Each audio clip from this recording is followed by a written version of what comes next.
The Easy Life. Chapter 1. The Dreamer. Rahul Sharma was the kind of man who believed life was meant to be easy. From a young age, he was never too fond of hard work. While other children ran around playing cricket or helping their parents with chores, Rahul would lie under the mango tree in his backyard, dreaming of a future filled with luxury, ease, and no stress. Born and raised in a small town in Uttar Pradesh, Rahul grew up in a modest family. His father worked as a school teacher, earning just enough to support the family of 5. His mother stayed home, managing the household with love and patience. Rahul had 2 younger sisters, both bright and full of life. But Rahul? He was different. He didn't want to follow the same path as his father. He didn't want a government job or a simple life. He wanted money, fast and easy. One evening, as the sky turned orange and pink, Rahul sat on the rooftop with his friend Ramesh. "Why should we work so hard, Yar?" Rahul said, taking a sip of chai. "There has to be a better way to live, an easy life." Ramesh laughed. "Then go find it, Rahul. But remember, every shortcut comes with a price." Rahul just smiled. He was ready to chase the easy life, even if he had no idea what it truly meant. Chapter 2. A Shortcut to Riches. Rahul didn't waste much time. He started searching online for ways to make quick money. He watched YouTube videos on becoming rich overnight, joined Telegram groups full of self-proclaimed millionaires, and read blogs that promised secret methods to success. One day, he came across a post that read, "Earn 50,000 rupees a week, doing nothing. Join now. Limited time." It was a cryptocurrency trading scheme. Rahul didn't understand how it worked, but the testimonials were convincing. Young men flaunting bikes, branded shoes, and cash. He was hooked. He borrowed 10,000 rupees from his mother, pretending it was for a computer course. Without a second thought, he transferred the money to a stranger's account. The next day, he got a message. "Congratulations, your investment has grown to 25,000 rupees. Want to withdraw? Pay 5,000 rupees service fee." Excited, Rahul borrowed more money from Ramesh and sent the fee. But after that, the messages stopped. He waited. A day passed, then 2, a week. Nothing. Finally, he realized he had been scammed. Ashamed and angry, he avoided eye contact with his family. His mother asked him about the course. He lied. Ramesh didn't say anything either, but his silence was enough. That night, Rahul lay in bed staring at the ceiling. "This isn't how it was supposed to be," he whispered to himself. But he still wasn't ready to give up. Somewhere in his heart, he still believed the easy life was out there, waiting for him. Chapter 3. City of Illusions. Determined to try again, Rahul decided to move to Delhi. He told his family he had found a job with a friend's help. His father was hesitant, but gave him 3,000 rupees for travel and food. Once in the city, reality hit him hard. The streets were crowded, rent was high, and jobs weren't easy to find. He stayed in a small hostel room shared with 5 other men. Days turned into weeks. Rahul roamed Connaught Place, handing out resumes. But without a degree or experience, no one wanted him. One evening, while walking near Rajiv Chowk metro station, he met a man named Lucky. Dressed in flashy clothes, with a gold chain and a thick accent, Lucky looked successful. "You looking for work?" Lucky asked. Rahul nodded. "Come tomorrow. I have something for you. Easy work, good money." The next day, Rahul met Lucky again. The work was fake product promotion, selling low-quality electronics as imported at high prices in posh neighborhoods. Rahul hesitated. "Is this even legal?" Lucky laughed. Everything is legal until someone complains. You want the easy life or not? Rahul chose money. Chapter 4, The Rise. The first week, Rahul earned 8,000 rupees. It felt good, real money in his pocket.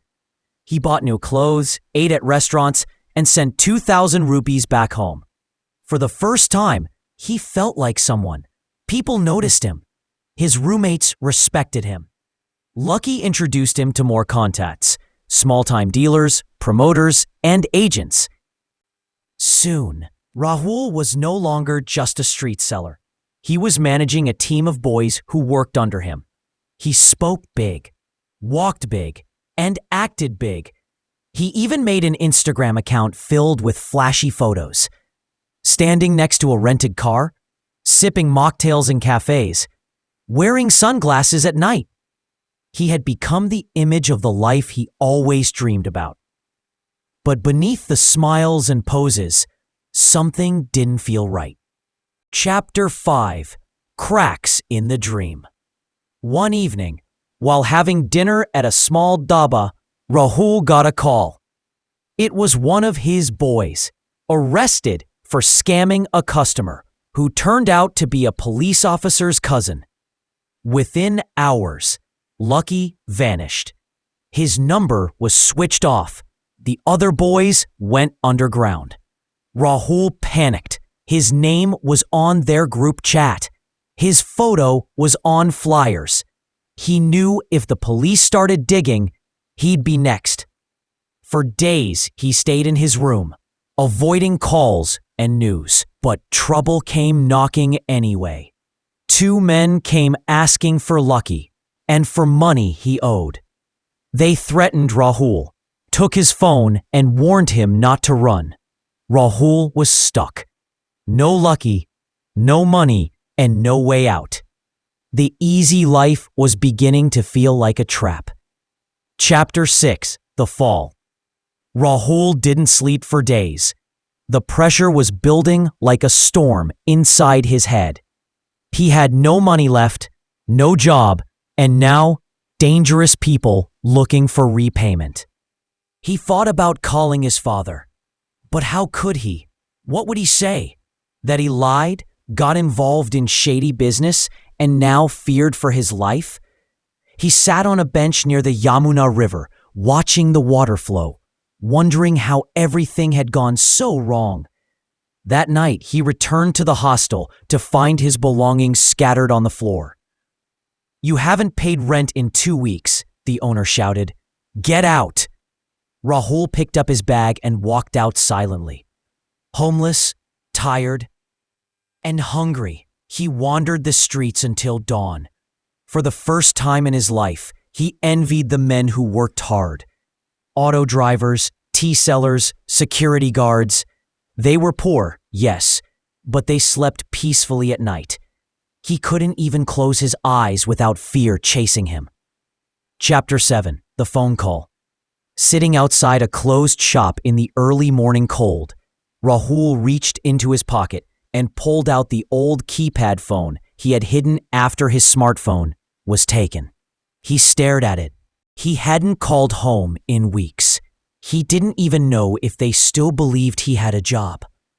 With trembling hands, he dialed his father's number. It rang once, twice. "Hello?" came the familiar voice. There was silence. Rahul's throat tightened. Tears welled up. "Papa, it's me." There was a pause. "Rahul? Beta, where are you? Are you okay?" "No, Papa, I'm not. I lied to you. I messed up everything." He broke down. Years of pride, arrogance, and illusion shattered in that moment. His father listened quietly. "Come home," he finally said. "We'll fix things together." Chapter 8, The Return. Rahul took the cheapest bus back home. No luggage, no money, no dreams. When he reached, his mother hugged him tightly, crying silently. His sisters looked at him, unsure what to say.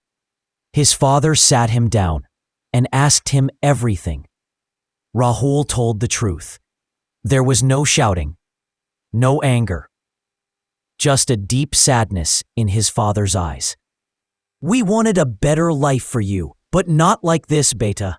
A man doesn't become great by shortcuts. He becomes great by standing tall in his truth." From that day, Rahul helped around the house. He worked at the local grocery store, earning 200 rupees a day. It wasn't much, but it was honest. For the first time, he slept peacefully. Chapter 9. A New Start. Months passed. Rahul worked, saved, and slowly rebuilt his self-respect. He apologized to Ramesh and repaid the money he borrowed. One day, the school principal, his father's friend, offered him a clerical job. It was simple work, typing, filing, organizing documents. But Rahul took it with gratitude. In the evenings, he started attending a computer course, this time for real. He even began mentoring local boys who were tempted by fast money, sharing his own story. He told them, "The easy life doesn't exist. What looks easy always has a hidden cost. It's better to walk slowly than fall quickly." Chapter 10. True Riches. 2 years later, Rahul had a steady job, a small savings account, and a peaceful life. He no longer chased dreams that weren't real. He wore simple clothes, rode a second-hand scooter, and lived in the same house, but he held his head high. One evening, while drinking chai with his father, he smiled. "You were right, Papa," he said. "There's no such thing as the easy life." His father smiled back. "There is, beta, but not the way you thought. The easy life is not about money. It's about peace of mind, honesty, and sleeping without guilt." Rahul nodded. He finally understood. And that night, under the same mango tree where he once dreamed of riches, he closed his eyes, not to escape the world, but to rest in the life he had earned the hard way.